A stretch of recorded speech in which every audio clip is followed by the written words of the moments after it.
Steelers fans, if you haven't already, be sure to subscribe to Steelers Talk. It is your one-stop shop for everything Pittsburgh Steelers news and rumors throughout the season. And the best part about it, it's absolutely free. All you have to do is hit that sub button to stay in the know all season long with your Pittsburgh Steelers.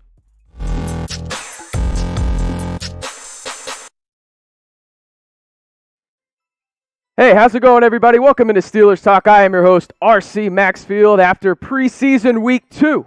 As the Pittsburgh Steelers dominated the Detroit Lions. The Steelers, well, the score doesn't reflect actually what happened up at Heinz Field tonight, as they did win 26-20. But the big storyline after this one is Ben Roethlisberger is back. And yes, you might not see him on the stats right here. He technically wasn't the leading passer. That was Mason Rudolph. But Ben Roethlisberger was back, and the Pittsburgh Steelers' first-team offense looked absolutely electric. Sure, we've come to know Ben Roethlisberger as that dink and dunk intermediate guy, get the ball out as quick as possible.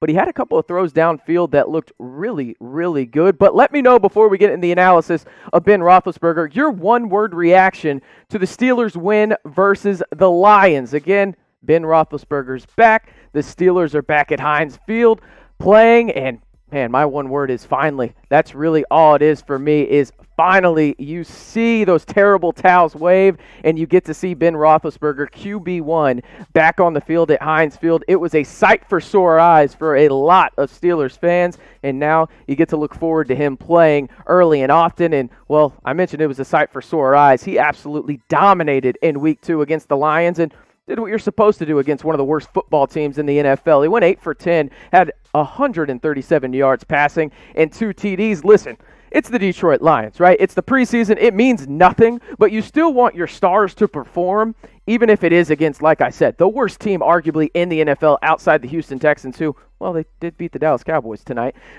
He did have 2 touchdowns, as I mentioned, but the best part about this was Ben Roethlisberger was going downfield, right? Last year, he was dink and dunk. That was why Dionte Johnson dominated last season in the catch department, in the target department. But now it looks like he's willing to go further down the field and use 3 levels of the field instead of really just 2 in terms of that short passing game, intermediate. Now he went long a couple times. Now he did miss on one of those deep passes, but overall, I liked what I saw from Ben Roethlisberger in that first step back onto the field for the 2021 campaign. But hey, go back to school.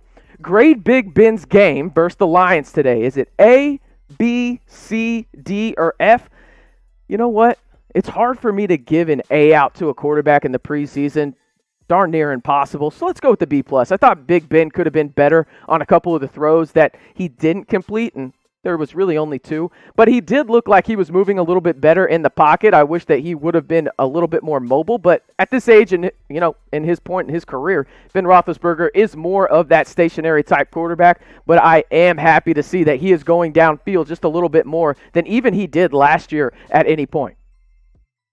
Got to thank today's sponsor of the video, BetUS. It is the best betting site on the internet right now, and trust me, you don't even have to go vet that for yourself. It is absolutely the best one, and you know how I know that? They're giving you a 125% deposit bonus. What does that mean? You deposit $100, they'll give you $125 to use on the site. You could have $225 to use on the site to bet on your Steelers all season long. I'm still using it from last year. All you have to do is go to chatsports.com/bet and use the promo code Steelers125. Again, that site is chatsports.com/bet with the promo code Steelers125. Steeler fans wanted to see Najee Harris, and, well, they got to do that. He wasn't great in the running department, but the best part about Najee Harris, I think, from this past season at Alabama that people really don't talk about that much is he got a lot better in the receiving game, and he proved that tonight against the Lions, having 2 catches for 53 yards. And again, this isn't something that is probably going to be on a weekly basis. I don't think he's going to get 53 yards receiving every week, but it is a factor that defenses have to take into account now that you do have that clear-cut RB1, and this isn't a James Conner situation where you don't know if he's going to be out there next week. Najee Harris is a durable running back, and he does it in all aspects of the game, and he is also an elite, and I mean elite blocking running back, which will help Big Ben stay upright all season long. The next guy I wanted to talk about was another young guy out of Penn State, Pat. He played lights out tonight. 2 catches, 19 yards, and 2 TDs. The former Penn State Nittany Lion was really Ben Roethlisberger's favorite target, especially in the red zone where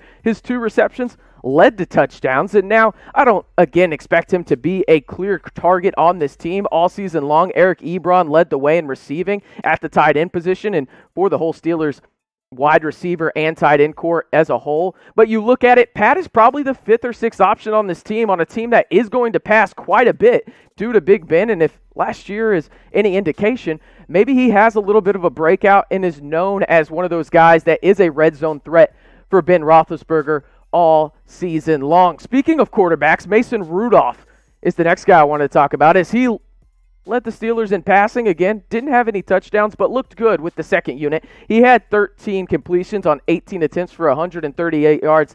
Did not have an interception. Did not have a touchdown. I thought there were a couple throws he'd probably like to have back, but overall, I think Mason Rudolph did exactly what he needed to do with that second unit. He excelled. He got them down the field, and it just so happens that, well, he didn't get the touchdown passes. They ran one in. So that's really what happened with Mason Rudolph. Now, talking about the third-string quarterback, that's Dwayne Haskins. And now there has been a lot of talk at maybe Dwayne Haskins is the QB2. I think it's clear cut now that it is Mason Rudolph, especially the way that he's been playing early on in the preseason. And that's not to take anything away from Dwayne Haskins, who's made a couple of good throws. I just think right now for his development and where the Steelers want to go, Mason Rudolph probably puts them in a better position to win long term. But it is a good problem to have if you're the Pittsburgh Steelers, that, well, you have 3 really good quarterbacks, and maybe if Dwayne Haskins keeps playing this and there's a QB needy team, I'm looking at you, the Dallas Cowboys. I don't know how you don't have anybody behind Dak Prescott right now if you just lost to the Houston Texans. Maybe they come calling, and maybe you get an asset for Dwayne Haskins or Mason Rudolph, and you feel comfortable with either or as the QB2. But let me know who you got at the QB2. Type R for Rudolph and type H for Haskins. I am going to go with Mason Rudolph, the guy out of Oklahoma State, the former Oklahoma State Cowboy. I just think that he's playing lights out right now and is perfect as a backup to Ben Roethlisberger and what Ben Roethlisberger does well in the Steelers offense.